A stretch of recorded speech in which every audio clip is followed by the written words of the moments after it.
ሽነትን የሙሽሪት እናት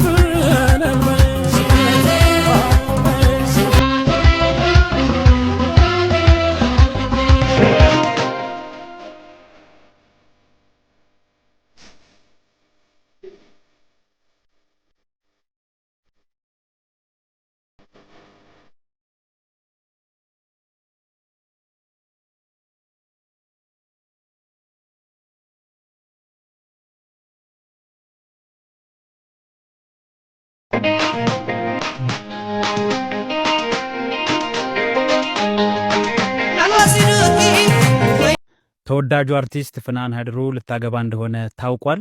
ከሰሞኑም ባህላዊ በሆነ መንገድ የሽምግልና ፕሮግራም ተዘጋጅቶ ወደ ቤተሰብ ጋር ተልኳል። ሰርጋቸውም እንግዲህ በሚቀጥለው ጥር ላይ እንደሆነ ነው የተገለጸው። በጣም በሚገርም ሁኔታ እንግዲህ እቺ አርቲስት በጣም ከብዙ ነገሮች ርቃ የምትገኝ በፊልም ሙያ ውስጥ ያሉ ሰዎች የሚያደንቋትና የሚመሰክሩላት እንስት ነች።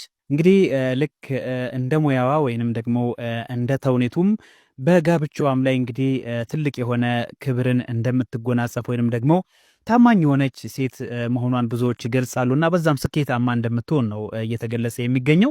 ለዚህም እንግዲህ ከፍቅረኛዋ ፍቅረ አብ ጋር እንግዲህ ላለፉት 10 ዓመታት ወደ ሚዲያ ላይ ፍቅራቸውን ሳያወጡ ነገር ግን ደግሞ የሙያ አጋሮቿ ብቻ ይሄንን ጉዳይ እና ቤተሰብ እንደሚያውቁ ጭምር ነው የተገለጸው። የፍቅር ግንኙነታቸውም እንግዲህ ረዘም ላለ ዓመታት የቆየ ነው። 10 ዓመት ማለት እንግዲህ ብዙ ነው።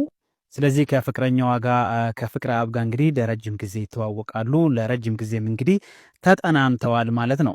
ታዲያ የተገናኙበት አጋጣሚ ደግሞ በጣም የሚያስገርም ነበር። እንግዲህ በኤግዚቢሽን ማዕከል ሙዚቃ በሚተላለፍበት ሰዓት በዛ ሰዓት እንግዲህ ስቴጅ ላይ እሱ ባለው ማሬ ማሬ የሚለውን ሙዚቃ በሚዘፍንበት ሰዓት ታዲያ ፍቅረ አብ ይሄንን ዘፈን ይደገም እያሉ ብዙዎች እንግዲህ ሲያስደግሙት ይመለከትና የመች ሙዚቃ ነው ብሎ ሲል ጓደኛው አላየኸውም ወይ ይሄ ሙዚቃ እኮ ቪዲዮ ተሰርቶለት ከተለቀቀ እንደዚህ ቆየት ያለ ነው ብሎ ይነግረዋል። ከዛ በኋላ እንግዲህ ቪዲዮውን ገብቶ ሲመለከት እንደምታውቁት እንግዲህ እዛ ቪዲዮ ላይ ደግሞ ፍናን ሞዴል ነበረችና በዛ ሰዓት እሷን ሊመለከታት ችሏል ማለት ነው። ከዛ በኋላ ነው እንግዲህ እሷን ማፈላለግ የጀመረው።